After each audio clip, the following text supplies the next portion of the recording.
నమస్తే. ప్రస్తుతం మనం తెలంగాణ ప్రాంతంలో రైతాంగం అందరూ కూడా ఖరీఫ్లో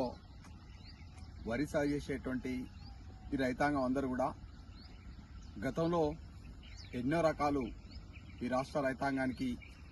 ప్రొఫెసర్ జయశంకర్ తెలంగాణ రాష్ట్ర వ్యవసాయ విశ్వవిద్యాలయంతో పాటుగా ఆచార్య ఎన్జీ రంగా వ్యవసాయ విశ్వవిద్యాలయం, మరి భారతీయ వరి పరిశోధన స్థానమైనటువంటి IIR Indian Institute of Rice Research ఎన్నో రకాల వరి రకాలు ఉన్నప్పటికీ ప్రస్తుతం వినియోగదారుని అభిరుచి మారడం, దాంతో పాటుగా మిల్లర్స్కు ఆదరణటువంటి రకాలు,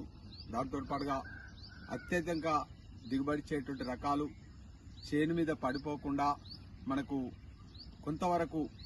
ప్రధానంగా వచ్చేటువంటి పురుగుల తెగుళ్లను తట్టుకునే విధంగా సుదీర్ఘకాలం పరిశోధన చేసి ఎన్నో రకాలు ఇచ్చినటువంటి